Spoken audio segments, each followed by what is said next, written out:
The autumn morning at Buckingham Palace started like any other. Guards stood at their posts, tourists gathered behind the gates, and the British flag fluttered in the cool breeze. Nobody expected what would happen when Camilla Parker Bowles arrived that day. The black car pulled up to the palace entrance at exactly 10:15 a.m. Camilla sat in the back seat, checking her phone one last time. She had attended hundreds of royal events, but today felt different. Her driver noticed her hands trembling slightly as she gathered her belongings. "Everything all right, ma'am?" the driver asked, glancing in the rearview mirror. Camilla forced a smile. "Of course, James. Just running a bit late today." She stepped out of the car, her heels clicking against the pavement. Two large bags hung from her shoulders, heavier than her usual purse. The weight made her lean slightly to one side as she walked toward the entrance. The guards at the gate knew her well. They had seen her come and go countless times since she married Prince Charles. Usually, they would nod respectfully and wave her through. But today, something made them pause. Sergeant Williams, a veteran guard with 20 years of service, noticed it first. The way Camilla kept adjusting the bags, how she avoided eye contact, the slight sheen of sweat on her forehead despite the cool weather. His training kicked in immediately. "Good morning, Your Royal Highness," he said formally, stepping forward. "May we assist you with your bags?" Camilla's grip tightened on the straps. "That won't be necessary. I can manage." The other guard, Private Henderson, exchanged a quick glance with Williams. They had strict protocols about security, even for members of the royal family. Recent threats had made everyone more cautious. "I'm afraid we need to follow standard procedure today, ma'am," Williams said carefully. "All bags must be checked before entering the palace grounds."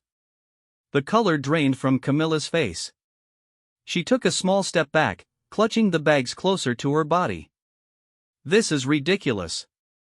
"You know who I am." "Indeed we do, ma'am. But orders are orders." A small crowd of tourists began to gather, sensing drama unfolding. Some pulled out their phones, ready to capture whatever might happen next. The situation was becoming uncomfortable for everyone involved. Camilla looked around nervously. She seemed to be calculating her options, weighing whether to comply or leave. The bags felt heavier with each passing second. Finally, she made her decision. "Very well," she said stiffly. "But this is highly irregular." Williams stepped forward professionally, reaching for the first bag. As his gloved hand touched the leather, Camilla suddenly pulled back. "Wait," she said quickly. "Perhaps I should speak with someone first." "Is the Queen expecting me?" "We haven't been notified of any appointments, ma'am," Henderson replied. The tension grew thicker. Palace staff members passing by slowed their pace, curious about the unusual scene. Word began to spread inside that something strange was happening at the main gate. Williams maintained his professional demeanor, but his instincts were on high alert. In all his years of service, he had never seen a royal family member act this way. He pressed a button on his radio, calling for a supervisor. "We have a situation at the main gate," he said quietly into his microphone. "Request immediate assistance." Camilla's face flushed red. "This is preposterous. I demand to speak with Charles immediately." But the guards held their ground. They had taken an oath to protect the palace and everyone inside it, no matter who stood before them. Williams kept his voice calm but firm. "Ma'am, we can resolve this quickly if you'll just allow us to check your bags. It's a simple security measure." The standoff continued for several more minutes. More guards arrived, forming a subtle barrier between Camilla and the palace entrance. The tourist crowd grew larger, whispers spreading about what might be happening. Inside the palace, senior staff members were alerted to the situation. The Queen's private secretary hurried to a window overlooking the entrance, trying to assess what was going on. Phone calls were made, protocols discussed. Camilla seemed to realize she had no choice. With shaking hands, she slowly set down the first bag. The leather made a heavy thud against the ground, much heavier than a normal handbag should be. Williams knelt down professionally, unzipping the bag with practiced movements. What he saw inside made him freeze. His training had prepared him for many things, but not this. He looked up at his colleague, his expression carefully controlled. "Private Henderson," he said evenly. "Please call for the senior security team immediately."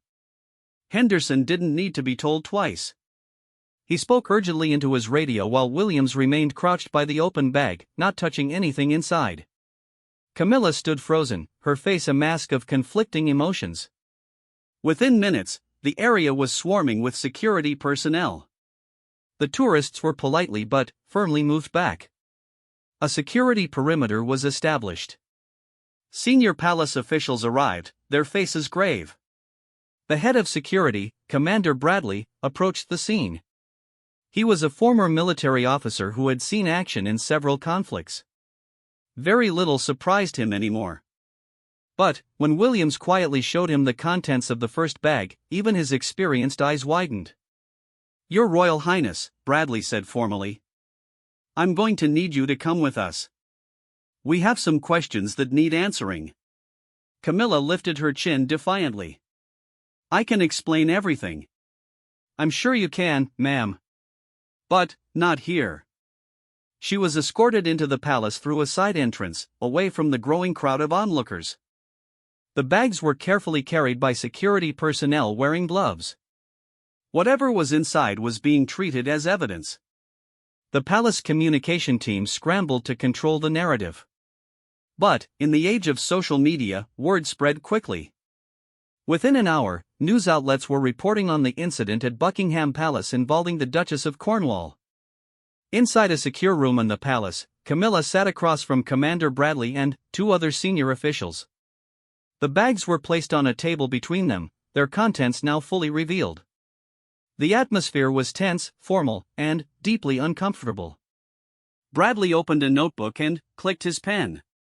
"Your Royal Highness, can you explain why you were attempting to bring these items into the palace?" Camilla's hands were folded tightly in her lap. She had removed her gloves, and her wedding ring caught the light from the overhead lamp. For a long moment, she said nothing, seeming to gather her thoughts. "It started 3 weeks ago," she finally began, her voice barely above a whisper. "I received a phone call." The officials leaned forward, ready to hear an explanation that would either clear everything up or change everything they thought they knew about the Duchess of Cornwall. What she said next would send shockwaves through the entire royal household. The story Camilla told was unlike anything the palace security team had expected. She spoke of mysterious phone calls in the middle of the night, threats that seemed too bizarre to be real, and a web of secrets that went back decades. "The first call came at 3 a.m., Camilla explained, her voice steady but quiet. The voice was disguised, electronic. "They said they knew things about me that nobody else knew. Things from before I married Charles." Commander Bradley took careful notes, his expression neutral. "What kind of things, ma'am?" Camilla hesitated, glancing at the bags on the table. Inside the first one, the security team had found stacks of old photographs, documents, and letters, some dating back to the 1970s. The second bag contained more recent items, USB drives, printed emails, and what appeared to be financial records. "They claimed to have evidence of incidents from my past," she continued. "Things that could damage not just my reputation, but the entire royal family. They demanded I bring these materials to them, or they would release everything to the press." One of the other officials, a woman from the palace legal team, leaned forward. "Why didn't you report this immediately? Blackmail against a member of the royal family is a serious crime." Camilla's composure cracked slightly. "Because some of what they claimed was true. Not criminal, but embarrassing. Painful. Things I thought were buried forever." The room fell silent except for the scratch of Bradley's pen on paper. Everyone present understood the delicate nature of the situation. The royal family had weathered many scandals, but each one took its toll. "Tell us about the photographs," Bradley prompted gently. Camilla reached for the stack with trembling hands.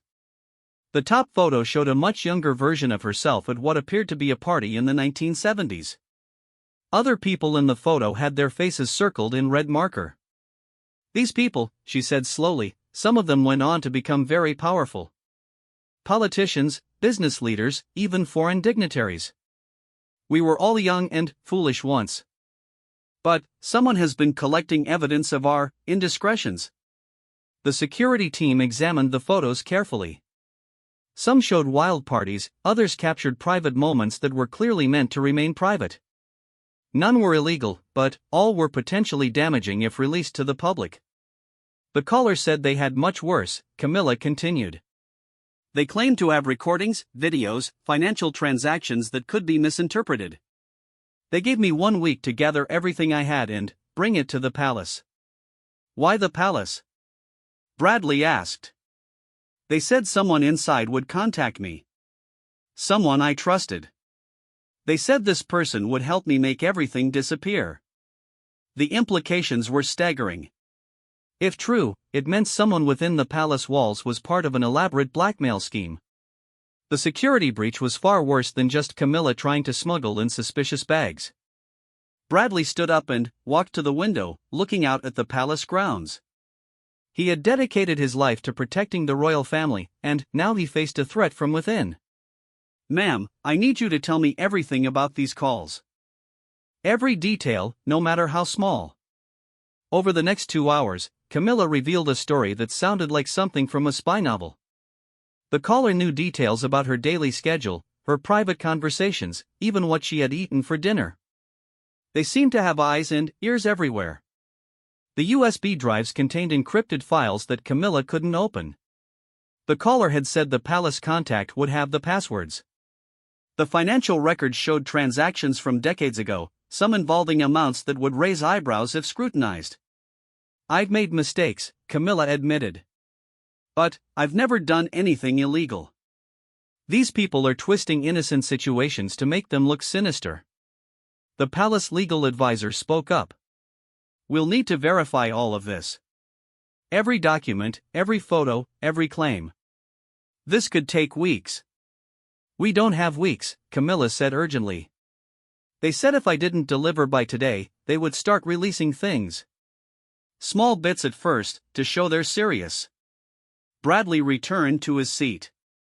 Did they give you any indication of what they ultimately wanted? Blackmailers usually have a specific goal. Camilla shook her head. That's what frightened me most. They didn't ask for money or favors. They just wanted me to bring everything here. It's like they're collecting ammunition for something bigger. The room fell silent as everyone absorbed this information. If Camilla was telling the truth, and her distress seemed genuine, then the royal family faced a sophisticated threat unlike any before. Bradley made a decision. We're going to need to brief the Queen immediately. This goes beyond a simple security matter. What about Charles? Camilla asked. He doesn't know any of this. He'll need to be told as well. But first, we need to secure these materials and start our investigation.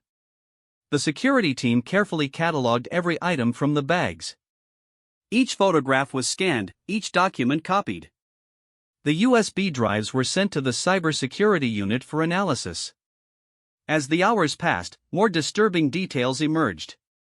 Some of the photos showed locations inside royal residences, places where cameras should never have been. The timestamps on certain documents suggested they had been stolen from private archives. By evening, the palace was in crisis mode. The Queen had been briefed and had ordered a full investigation.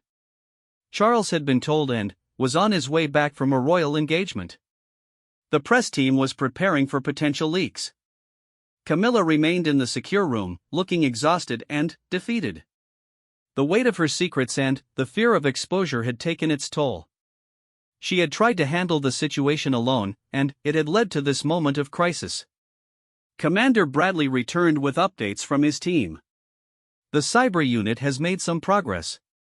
The USB drives contain sophisticated malware. If we had plugged these into any palace computer, it would have given the blackmailers access to our entire network. Camilla's face paled. I didn't know. They told me the files were just more evidence. You were being used, ma'am. This isn't just about blackmail. Someone is trying to infiltrate our security systems. The implications kept getting worse. What had started as a personal crisis for Camilla was revealing itself to be an attack on the monarchy itself. The question now was, who was behind it? As night fell over Buckingham Palace, lights burned in windows that were usually dark. Security teams swept every room, looking for hidden cameras or listening devices. The IT department began a comprehensive audit of all systems. Camilla was moved to a secure suite within the palace, both for her protection and to keep her available for further questioning. She sat by the window, watching the guards patrol the grounds below, wondering how her life had come to this point. The photographs from her past seemed like ancient history now. The young woman in those pictures had never imagined she would one day be Duchess of Cornwall, married to the future king. She had never imagined her youthful mistakes would come back to haunt not just her, but the entire institution she had married into. A knock at the door interrupted her thoughts. Charles entered, his face a mix of concern and confusion. They had been through so much together, the scandal of their affair, the tragedy of Diana's death, the slow acceptance by the public. But this was different. "Camilla," he said softly, crossing to where she sat. "Bradley told me everything. Why didn't you come to me?" Tears finally came, the stress and fear of the past weeks overwhelming her composure. "I thought I could protect you. Protect all of you. Some of those photos, you've never seen them. From before we met, when I was young and stupid." Charles took her hands in his. "We've all have pasts. What matters is that someone is using yours to attack our family. We'll face this together, as we always have." But, even as he comforted her, both knew that this crisis was far from over. The blackmailers were still out there, and they clearly had inside knowledge. Someone in their trusted circle was a traitor. The investigation would continue through the night and into the coming days. Every lead would be followed, every possibility explored. The security of the monarchy depended on finding out who was behind this elaborate scheme. As Big Ben chimed midnight, Buckingham Palace remained on high alert. The bags Camilla had carried contained more than just embarrassing photos and documents. They were pieces of a larger puzzle, one that threatened to shake the foundations of the British royal family. The dawn would bring new challenges, new revelations, and possibly new threats. But, for now, in the quiet of her guarded room, Camilla could only wait and wonder how it would all end. The secrets she had tried to bury had risen from the past, and there was no telling what damage they might do. The morning papers would speculate about the incident at the palace, but they wouldn't know the full truth. That truth was still unfolding, layer by layer, secret by secret. And, somewhere in London, the blackmailers were watching, waiting for their next move. The investigation into the palace security breach intensified over the following days. Commander Bradley assembled a team of the country's best investigators, cybersecurity experts, and intelligence analysts. They worked around the clock, following every lead from Camilla's bags. The first breakthrough came from an unexpected source. While analyzing the photographs, a young analyst named Sarah Chen noticed something others had missed.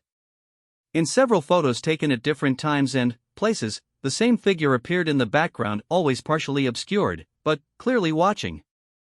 "Look at this," Sarah told Bradley, laying out the photos in chronological order. "This person appears in pictures spanning 3 decades. They're not just collecting old photos, they've been documenting Camilla's life for years." Bradley studied the images through a magnifying glass. The figure was clever, always positioning themselves to avoid clear identification. But body language and clothing styles suggested it might be the same person. "Run facial recognition on what we can see," Bradley ordered. "And cross-reference with palace employee records going back 40 years. Meanwhile, the cyber team had cracked one of the USB drives. What they found sent chills through the investigation team. The drive contained detailed floor plans of every royal residence, security patrol schedules, and personal information about dozens of royal family members. "This isn't just about Camilla," the lead cyber analyst reported. "They have files on everyone: Prince William, Kate, even the children. medical records, school schedules, private phone numbers. The Queen was informed immediately. In an unprecedented move, she ordered increased security for all family members and began personally reviewing the list of palace employees with access to such sensitive information. Charles hadn't left Camilla's side except for essential duties. He watched his wife grow more anxious with each passing day, knowing that at any moment, damaging information could be released to the press. "The waiting is torture," Camilla confided one evening. "Every time my phone rings, I think it's them." "The investigation is making progress," Charles assured her. "Bradley's team is the best in the world." But, privately, Charles was deeply worried. The palace had weathered many storms, but this felt different. The enemy wasn't a tabloid newspaper or a disgruntled former employee. This was organized, patient, and ruthless. On the fourth day of the investigation, Camilla's phone rang at exactly 3 a.m., the same time as the first threatening call. This time, Bradley's team was ready. They had installed sophisticated tracking equipment on all her devices. "Answer it," Bradley instructed, standing ready with his team in the adjacent room. "Keep them talking as long as possible." Camilla's hand shook as she pressed the answer button. "Hello?" The electronic voice was the same as before. "You disappointed us, Duchess. Bringing security into this was a mistake." "I did what you asked," Camilla protested. "I brought everything to the palace." "You brought the police. Now there will be consequences." The line went dead. The tracking team shook their heads. The call had been routed through too many servers to trace. But they had recorded everything. Within hours, the blackmailers made good on their threat. A small London newspaper received an anonymous email with one of the tamest photos from Camilla's collection, her at a 1970s party, clearly intoxicated but fully clothed. The accompanying message promised more revelations about the Duchess's wild past. The palace press team went into overdrive, but the damage was done. The photo went viral within hours. News channels began speculating about what other secrets might be revealed. The hashtag #CamillaGate began trending worldwide. "They're testing us," Bradley concluded at an emergency meeting. "Showing they can release information whenever they want." The Queen, displaying the steel that had carried her through decades of crisis, made a decisive choice. "We don't negotiate with blackmailers. Find them, Bradley. Use every resource at our disposal." The investigation took a dramatic turn when Sarah Chan made another discovery. While examining employee records, she found something unusual. A palace staff member named Margaret Thornfield had retired suddenly, 20 years ago, just weeks after Camilla first began appearing publicly with Charles. "Look at her employment history," Sarah showed Bradley. She had access to private apartments, handled personal correspondence, and then vanished without a proper farewell. Further digging revealed that Margaret Thornfield had died 5 years ago, or so the records claimed. But, when they exhumed her supposed grave as part of the investigation, they found it empty. She faked her death, Bradley realized. She's been hiding in plain sight all these years. The team worked frantically to track down any trace of Margaret Thornfield. They discovered she had been using various aliases, always staying close to royal circles. She had been at charity events, palace garden parties, even state dinners, always in the background, always watching. The breakthrough came from an unlikely source. One of Camilla's old friends recognized the background figure in the photos. "My God, that's Maggie. She used to work at Clarence House. She was obsessed with documenting everything. Said she was writing a book someday." With this lead, the investigators finally pieced together the full picture. Margaret Thornfield had spent 40 years collecting information, photos, and documents about the royal family. She had built a vast archive of secrets, waiting for the perfect moment to use them. But Margaret wasn't working alone. The cyber investigation revealed connections to a larger network, a group that included former palace employees, journalists, and even some minor aristocrats who felt slighted by the royal family. "It's a conspiracy decades in the making," Bradley reported to the Queen. "They call themselves the Restoration Society. They believe the monarchy has been corrupted and needs to be brought down. The Queen's face remained composed, but her voice carried decades of authority. Then, we shall show them what the monarchy is truly made of. Find them all. The raids began at dawn. Police forces across the country moved simultaneously, arresting members of the Restoration Society. Margaret Thornfield was found in a modest flat in Brighton, surrounded by filing cabinets full of royal secrets. When confronted, she showed no remorse. The people deserved to know the truth about their so-called betters, she declared as she was led away in handcuffs. I've dedicated my life to exposing the hypocrisy. The cyber attack on the palace systems was thwarted just in time. The malware on the USB drives would have given the conspirators access to state secrets, not just family scandals. The implications for national security were staggering. Camilla watched the news reports from her palace suite, feeling a mix of relief and residual fear.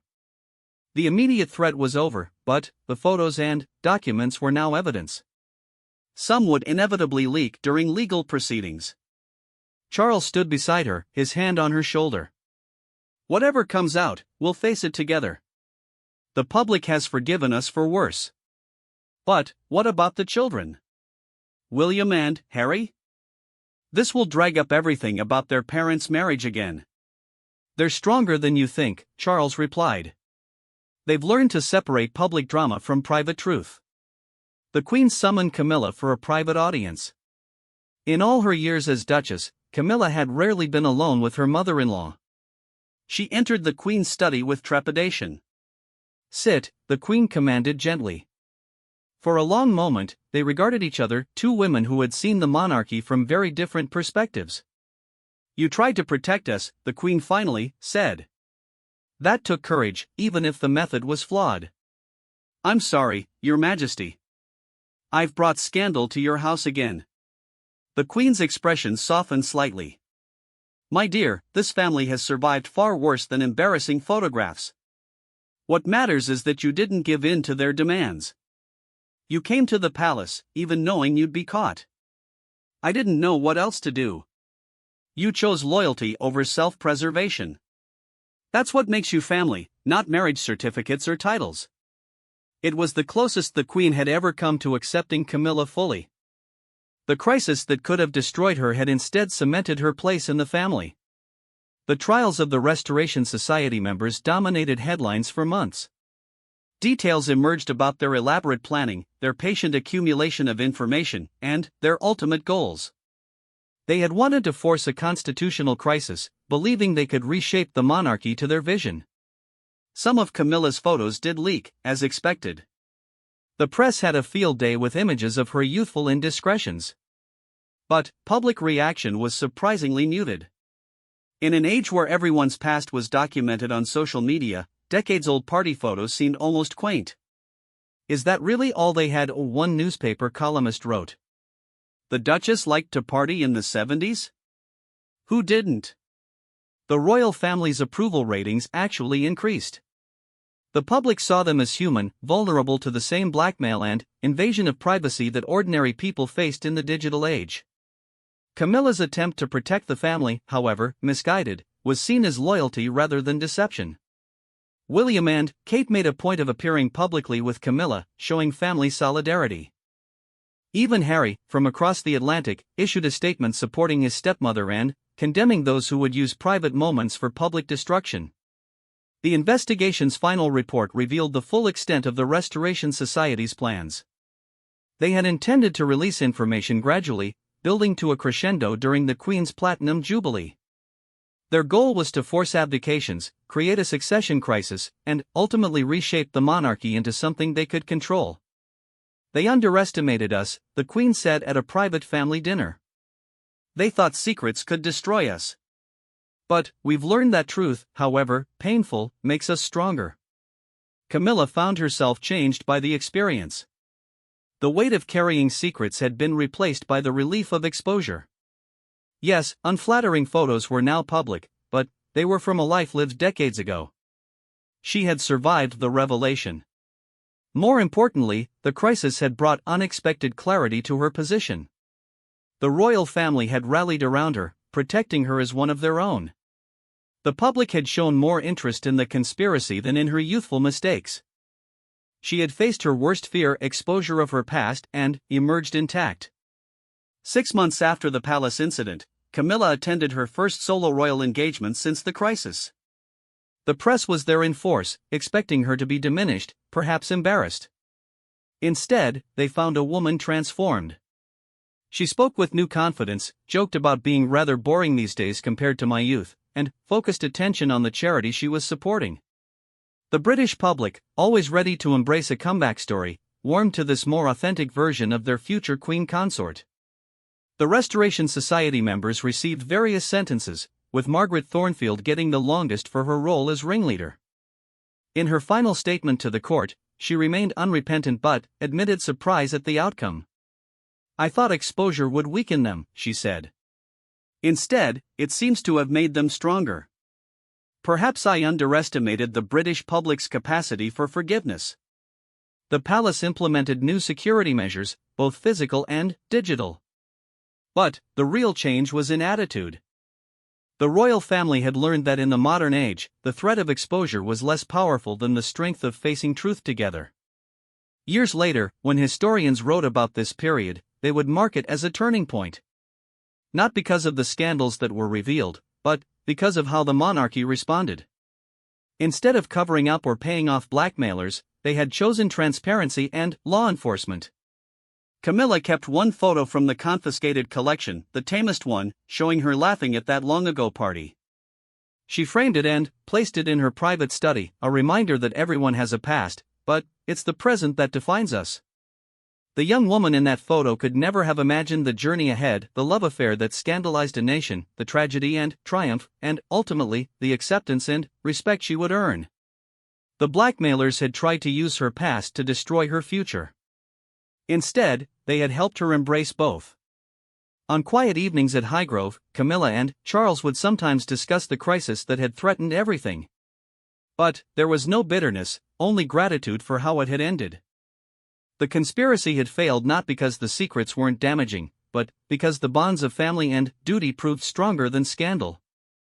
"They thought they knew our weakness," Charles mused one evening. "But they didn't understand our strength."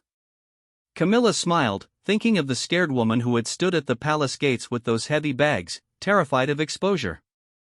That woman was gone, replaced by someone who had faced her fears and found herself still standing.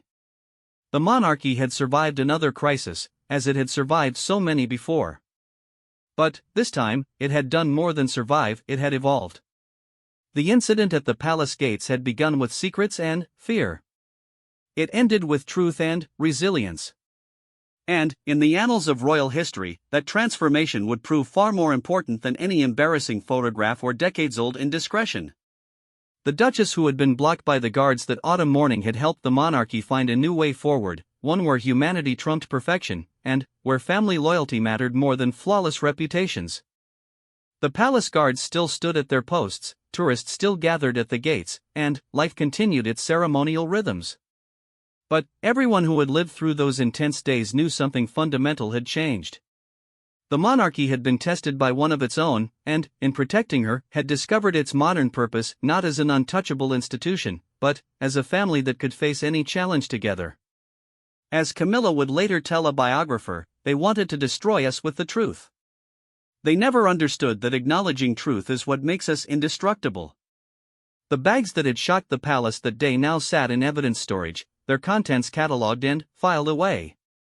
But their real legacy wasn't in the secrets they contained.